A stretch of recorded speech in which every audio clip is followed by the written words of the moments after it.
I had a crush on one boy, but his friend's eyes followed me everywhere. And that's when everything got complicated. I never planned to tell this story out loud, but if you have ever been a teenage girl sitting in a classroom pretending to listen while your heart is doing dumb things, then you will get me. High school is funny like that. It takes small moments and stretches them until they feel like life or death. I was 16 when this started, old enough to feel everything deeply, young enough to not know what to do with those feelings. The boy I liked sat 2 rows ahead of me, same math class, same boring teacher, same smell of dry markers and dust. I noticed him before he noticed me. That part matters, because liking someone quietly is different from liking someone when they look back. He had this careless confidence, not loud, not cocky, just comfortable in his own skin. He laughed easily, he never tried too hard. That alone was enough to make my chest feel tight. I used to count the days I would sit behind him. I would plan outfits like it was a big event. I would tell myself not to stare and then stare anyway. Classic. But here is the part one didn't see coming: his friend. He sat to my left, close enough that our elbows touched sometimes, close enough that I could feel when he shifted in his chair. At first I barely noticed him, he was just there, background noise. Then one day I felt it, that feeling of being watched, you know, the one, your skin knows before your brain does. I turned my head and he was already looking at me, not a quick glance, not an accident. He held it, and didn't look away. I remember my stomach dropping, not in a romantic way, in a confused way. I looked back at the board pretending nothing happened, but something had already changed. From that day on it kept happening. In the hallway, during group work, when I laughed at something dumb my crush said, every time I felt brave enough to steal a look at the boy I liked, I would catch his friend watching me instead.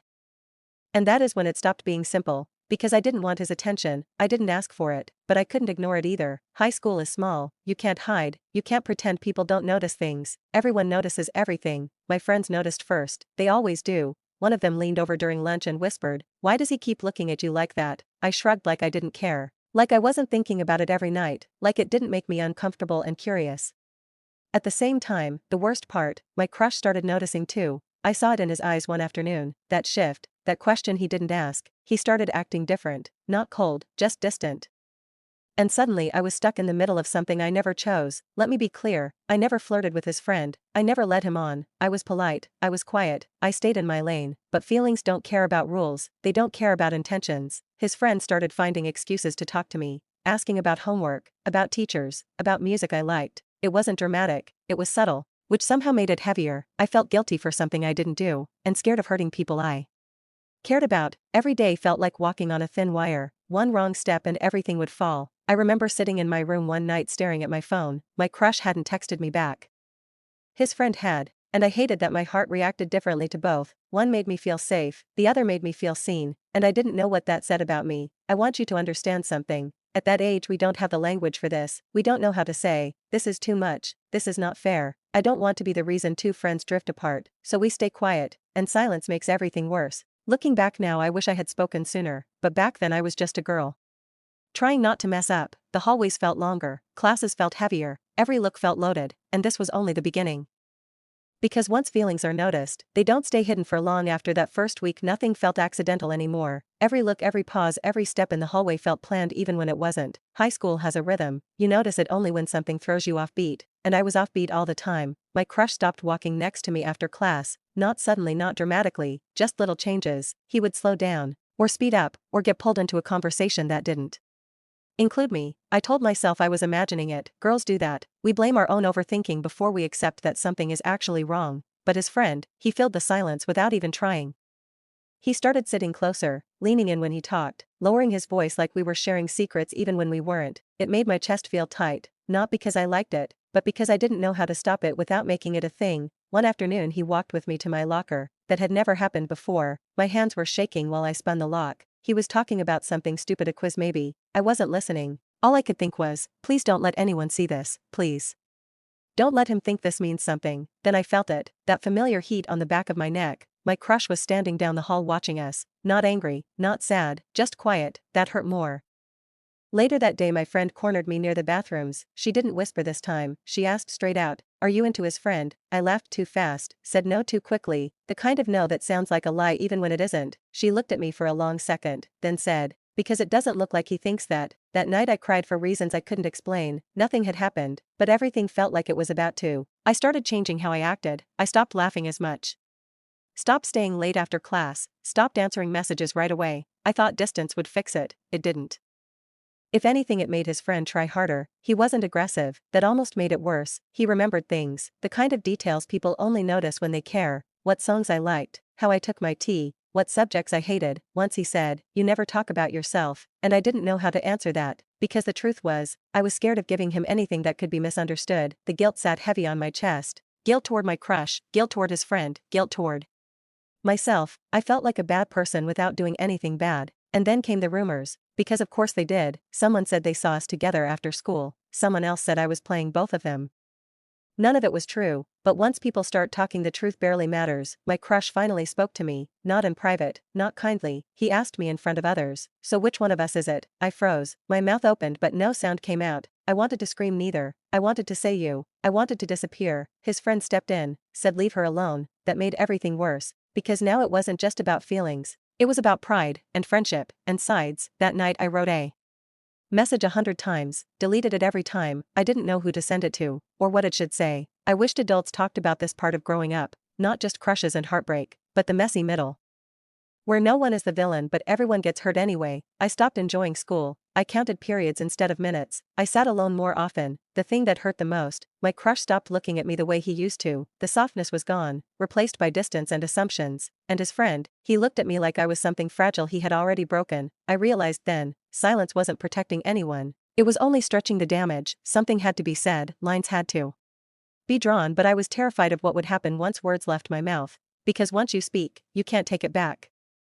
I didn't plan the moment it all spilled out. It happened because everything inside me got too heavy to carry. There is this point where silence stops being protection and starts being punishment. I reached that point on a random weekday, nothing special about it. Same uniform, same bag, same tired hallways. I remember walking into school feeling like I was already late for something I didn't understand. My chest felt tight. My hands wouldn't stop shaking. I kept telling myself just get through the day, but feelings don't follow schedules. My crush barely acknowledged me that morning, a small nod, no smile, no warmth. It felt like losing something slowly while still watching it exist. His friend on the other hand looked like he hadn't slept.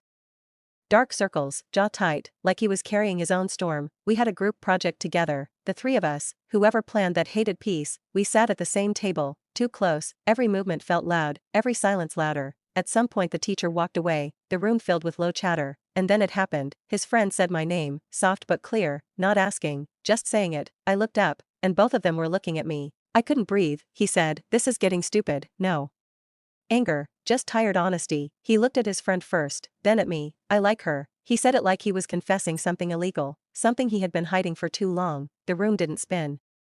It went quiet, like my ears shut down to protect me. My crush laughed, not a happy laugh, a sharp one. "So that's it," he said. I knew it. I finally found my voice, and it came out broken. "No, this isn't it. This was never it." They both stopped, turned toward me. I stood up because sitting felt impossible. I said everything I had swallowed for weeks, words tripping over each other, voice shaking, hands clenched. "I never asked for this." I said, "I liked you, only you, and I didn't know what to do when things got weird." My crush looked shocked, like he had prepared for betrayal, not confusion.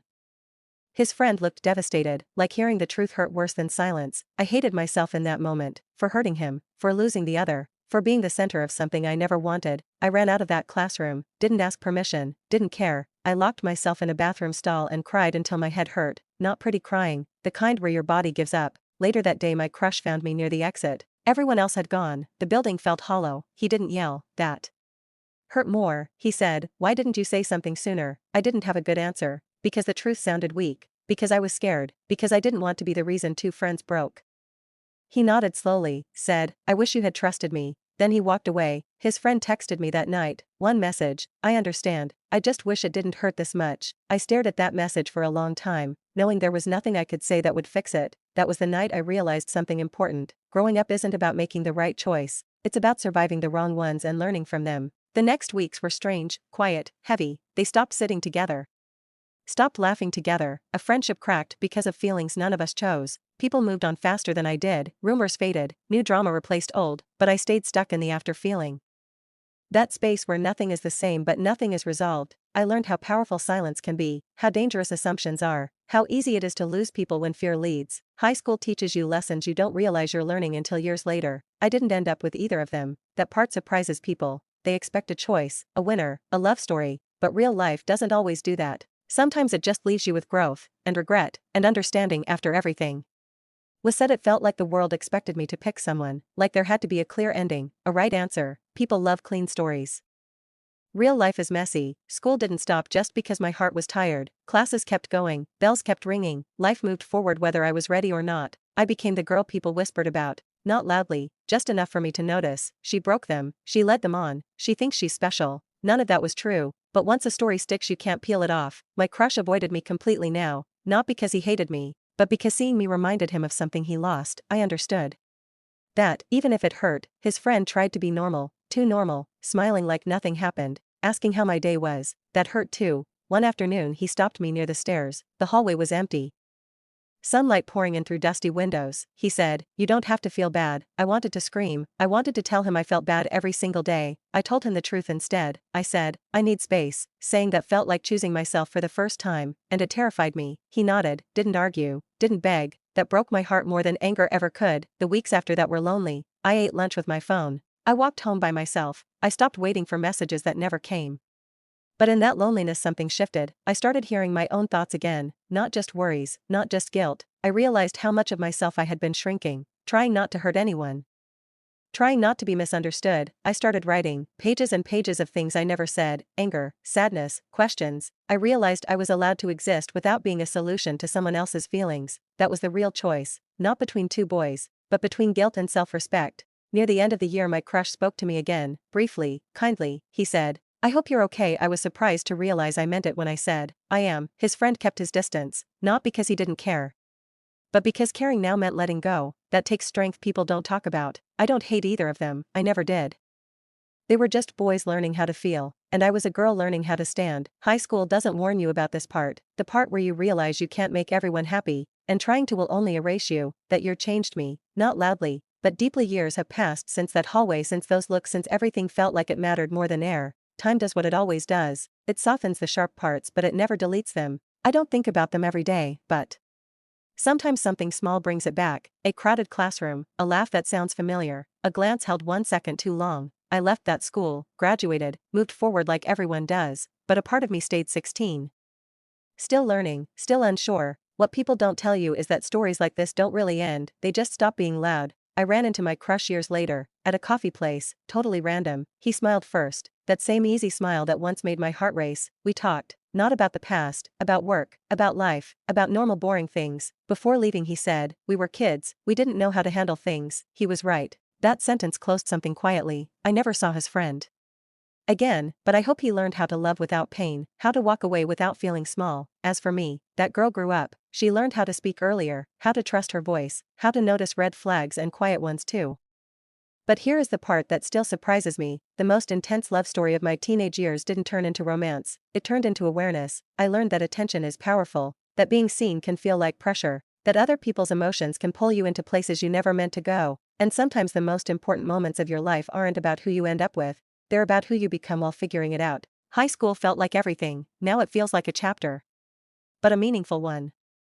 Because it taught me that not every complicated situation needs a dramatic ending, some just need time, distance, and honesty with yourself. If you're listening to this and you're in the middle of something similar, feeling watched, feeling stuck, feeling like you're doing something wrong just by existing, you're not, you're just learning, and learning is messy. Funny thing is, years later when I think back, I don't remember who liked who, or who stopped talking to who. I remember how it felt. Confusing, heavy, real, and maybe that's the interesting part, that the story wasn't about a crush, or a triangle, or heartbreak. It was about a girl realizing that attention can change the shape of a moment, and moments like that, they quietly shape the rest of your life.